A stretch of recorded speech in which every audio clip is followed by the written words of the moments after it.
I got the whole touch by an angel thing going on, but it'll be okay. I hope y'all are having a wonderful, wonderful, wonderful Wednesday.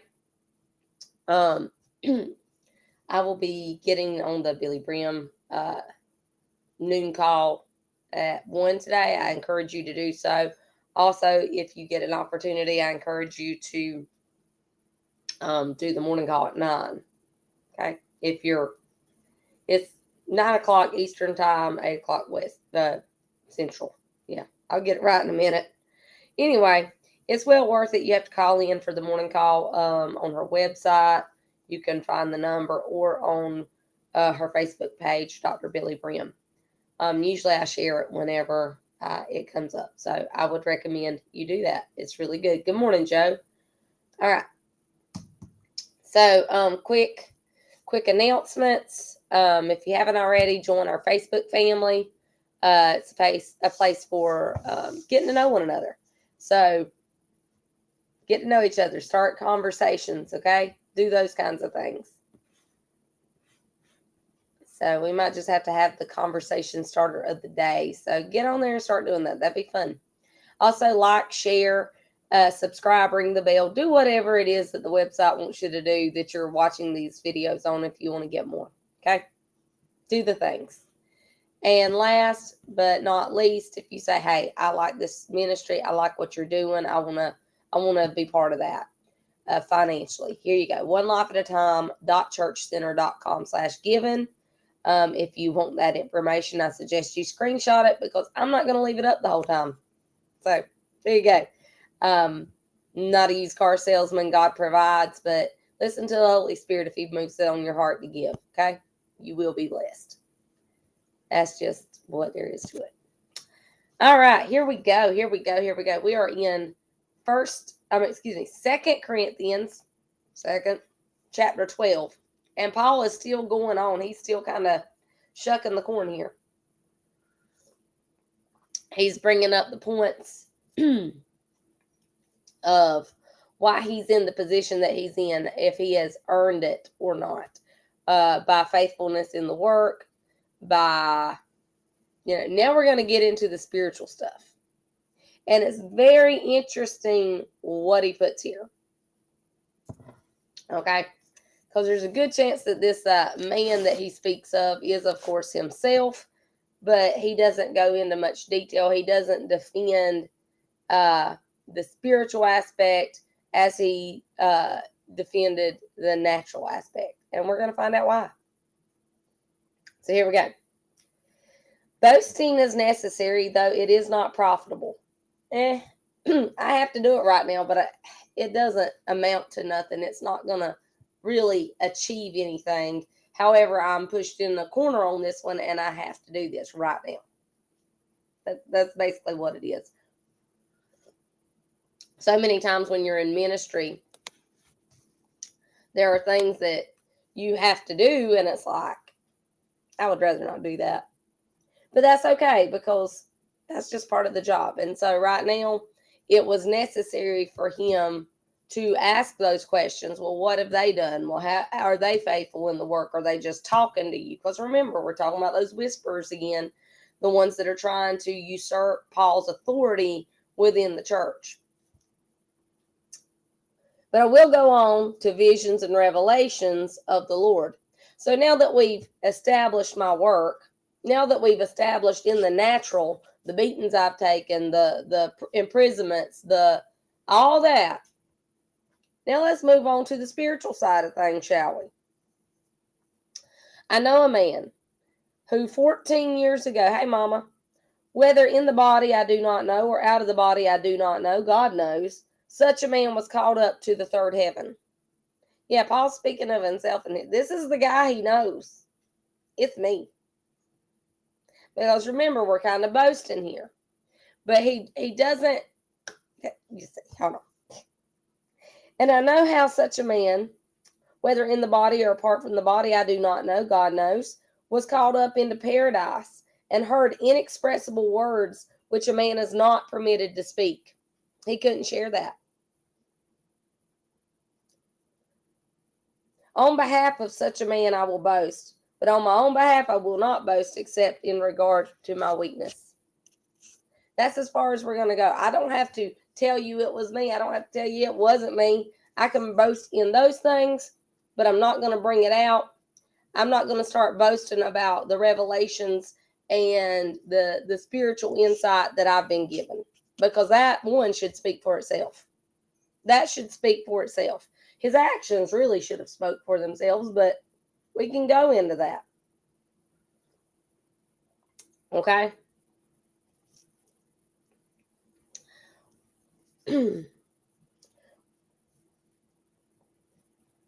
For if I do wish to boast, I will not be foolish, for I will be speaking the truth. If I do choose to boast, it ain't foolishness. I'm telling you the truth. But I refrain from this so that no one will credit me with more than he sees in me or hears from me. I'm refraining. Why? Because I don't have to brag on what God has revealed to me. I don't want you going off and, oh, Paul, he said he did this. And no, if you want to brag on me, I want you to brag on your encounter with me, on what you've seen, on what you've picked, those things, on your testimony of me, not on my own testimony of me. And that's just how it is.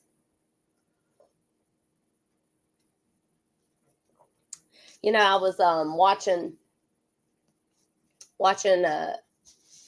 more videos on my Facebook feed yesterday from the Objective Believer. And again, I really enjoy listening to his stuff. Okay, it's if you want, like, you know, research and listening to the other side of an argument, I suggest you listen to him. It's pretty good. Anyway, I was listening to one of his videos, and I tapped the comment section, which is a dangerous place to do on Facebook if you don't know already. Comment sections can be very dangerous. And there were people on there. It was on divine. They were talking about healing and miracles, right? That's what the subject matter tended to go toward: healing, miracles, raising the dead, those kinds of things.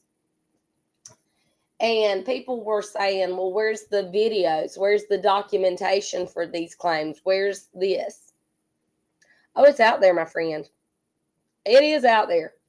And somebody said, well, Smith Wigglesworth had over 20 documented people raised from the dead. And these same people were arguing, no. Where's the videos? And well, Smith Wigglesworth was before the time of videos, but that's another thing. Anyway, so they're like, where's the videos? Well, these same people, let me tell you, are the ones that's arguing when you bring them to a video, because there's videos of healings and devils being cast out. Not there, you can find it. There's video evidence. They're the same people that when you bring them to that was fake. That was fake. That was fake. I think about the story of Lazarus, the beggar, and the rich man. And how the rich man said, please just send Lazarus back from the dead. Send him to my brothers, because then they'll believe. God said, no, they won't. No, they won't. They won't believe. They have prophets. They have teachers. They have all this. They ain't going to believe. Guess what? Those people arguing, they're the same thing. They ain't going to believe. It don't matter if you was to show them video proof and have it certified that the videos had not been doctored, they still wouldn't believe. They still wouldn't believe. Don't waste your time. Don't waste your breath. These people will only believe when they experience, and even then it's questionable. And that's what Paul was saying. Look, I ain't got to tell you all this, because I want you to believe because you believe. I want you to believe based on what you see. I want you to believe based on your experience with this thing. So that's what was going on there. Okay, we're good. So here we go. We're about to go into one of the most famous passages in the New Testament, and I want y'all to pay attention or you're going to miss something very important. Because of the surpassing greatness of the revelations. Because God revealed so much to me. Yeah. Now, that in and of itself is his own credentials. Anyway, for this reason, to keep me from exalting myself, being puffed up with pride, thinking I'm somebody when I'm not, people thinking I'm more than what I am, there was given me a thorn in the flesh, a messenger of Satan to torment me, to keep me from exalting myself. Everybody starts saying, oh, you see, Paul had a thorn in his flesh. He was sick. Nope, that's not what it says. Let's read it again. A thorn in the flesh, a messenger of Satan to torment me. What is a messenger? An angel. What is an angel of Satan? It's a demon. Paul had a demon that was assigned to him to make his way hard, to torment him at every turn, to frustrate his path, to whatever. There you go. Paul was not sick. Paul was not diseased, as some like to say. Paul didn't have any of this sickness mess going. No, he had a devil to fight everywhere he went. There was constantly a devil to fight. So concerning this, I implored the Lord three times that it leave me. God, get rid of this thing. God, take this thing away. God, there's another time, example of praying multiple times for the same thing and doing it in faith. His faith was not shortened. But anyway. And he said to me, my grace is sufficient for you. God's grace is sufficient for you, Paul. And this one was interesting, this next part of why. For power is perfected in weakness. Why is power perfected in weakness? Because in weakness, there's not a lot of pride. There's a lot of humility. There's a lot of being humble. There's a lot of realizing your need for the Lord. And that's where your power, it will be perfected.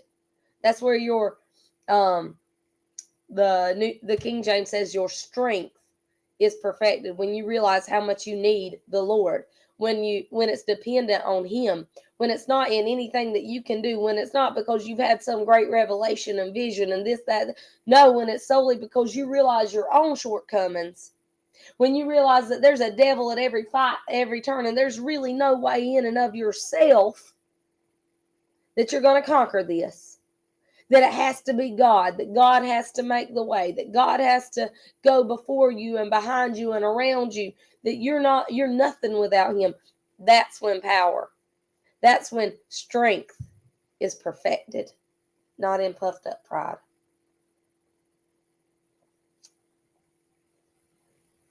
Most gladly, therefore, I will rather boast about my weakness, so that the power of Christ may dwell in me.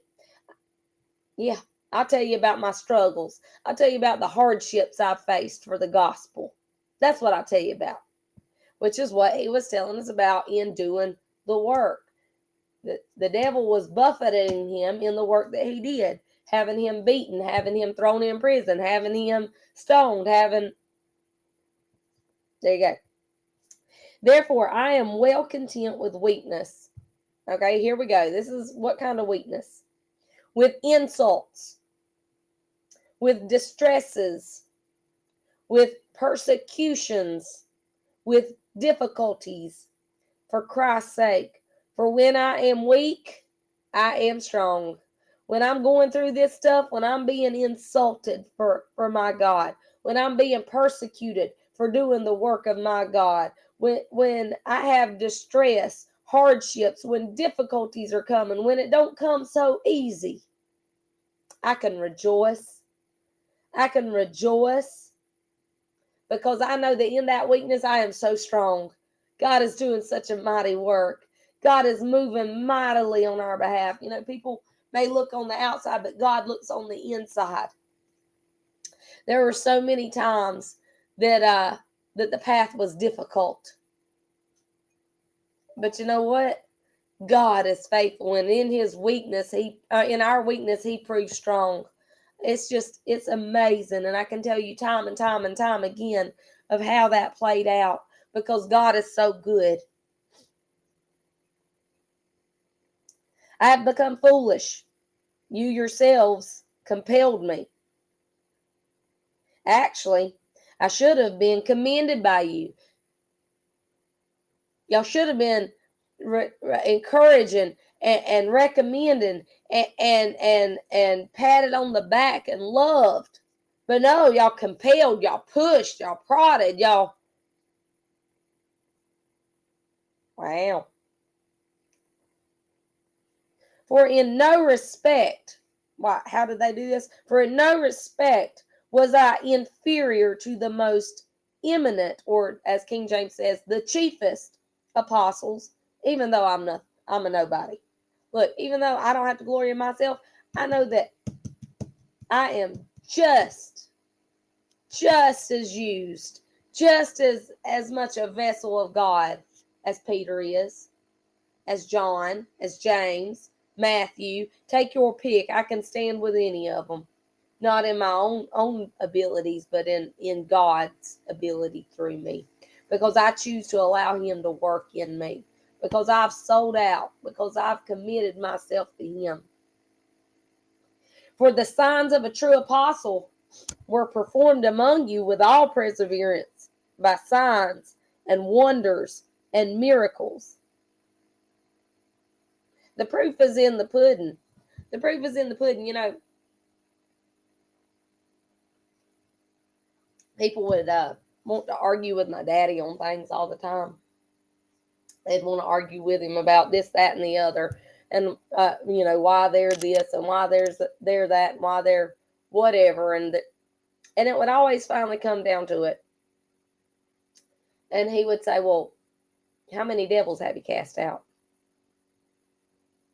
How many times have you laid hands on the sick and they recovered? Have you seen the dead raised? Because his answer to all these things, he had an answer. He had done it. He had seen it time and time and time and time and time and time and time and time again. You want the proof? There's the proof. That's the mark of a man or woman of God right there. These signs shall follow them that believe in my name. They shall cast out devils. Hey.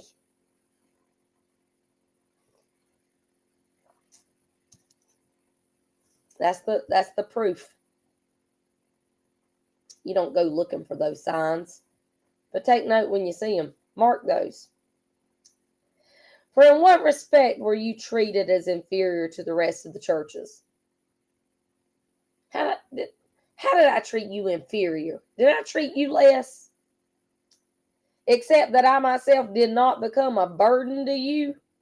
Forgive me this wrong.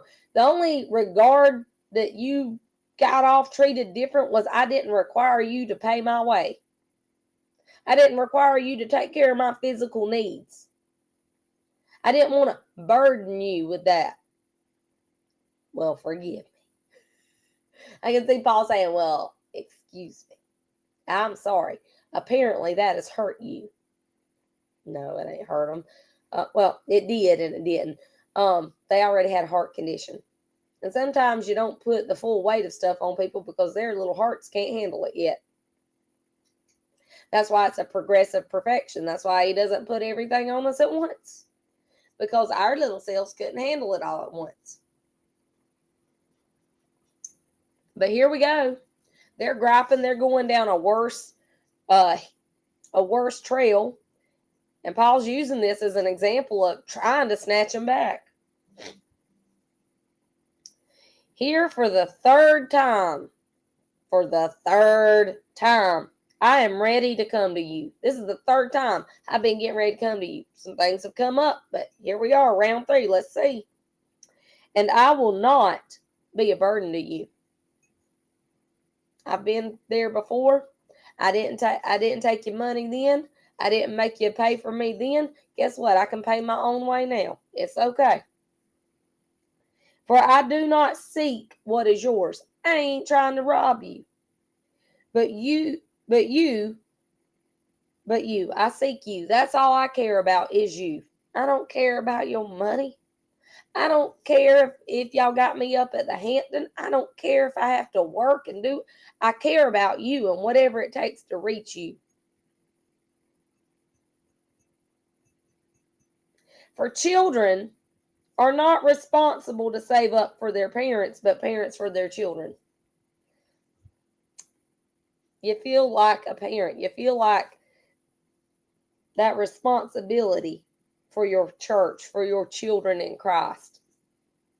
There you go. Hey, it's my job to take care of you, not your job to take care of me.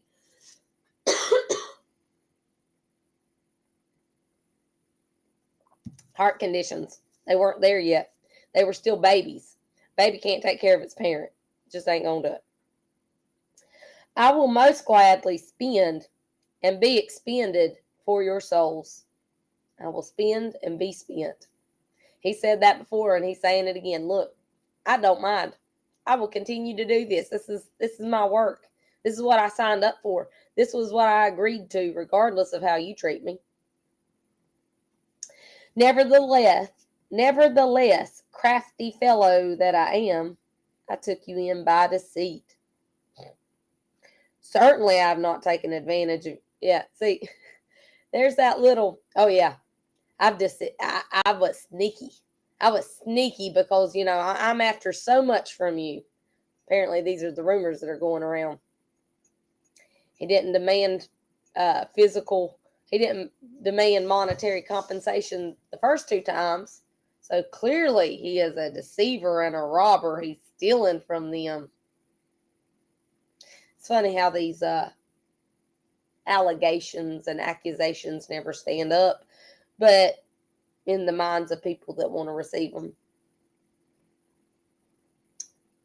Certainly I have not taken advantage of you through any of those who I have sent to you, have I? None of the ones I sent to you has taken advantage of you. No. I urged Titus to go, and I sent the brother with him. Titus did not take any advantage of you, did he? Did we not conduct ourselves in the same spirit and walk in the same step? Didn't we walk the same way? All this time you have been thinking that you are defending ourselves to you. All this time, sorry, let me read this over. All this time you have been thinking that we are defending ourselves to you. Actually, it is in the sight of God that we have been speaking to Christ, and all for your upbuilding, beloved. No, we ain't been just defending ourselves. We've been trying to get a hold of you. We've been praying to God and hoping that you would hear something and change. For I am afraid that perhaps when I come, I may find you to be not what I wish, and may be found by you to be not what you wish. Oh, that perhaps there will be strife, jealousy, angry tempers, disputes, slanders, gossip, arrogance, disturbances, all of which have no place in the church. So Paul says, I fear that that's what I'm going to walk into. And that's not what I want to walk into. And I'm also fear that when I walk into that, y'all ain't going to like who y'all receive. Because you're going to get a daddy coming at you with a switch. If I walk in, it's like, when you tell your kids to clean up their bedroom, and you tell them, I'm going to be back in X amount of time, and if it ain't clean, you ain't going to be happy, and you walk in there, and it ain't clean, and they ain't happy. That's exactly what Paul was telling them right there. I have a feeling I'm going to come to this church, and it ain't going to be clean, and you ain't going to be happy. Right there.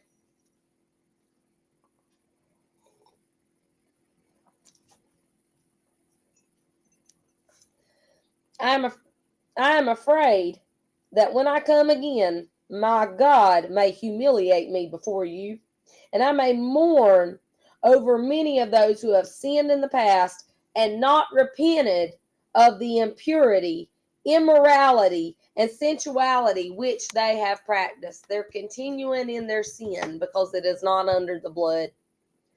I fear I'm going to be humiliated. Why? Because I fear that devil that's been making my way hard is working in your midst. Well, there you go. Paul just telling them like it is, isn't he? So we're going to be in chapter 13 in the morning. Guys, I hope y'all are enjoying our little trip through the New Testament. Like I said, we are a church here in Hortense, Georgia. We're at 6314 Highway 32 East, Hortense, Georgia. Church starts at 7 tonight. I would love to see you. Come a little early, drink some coffee.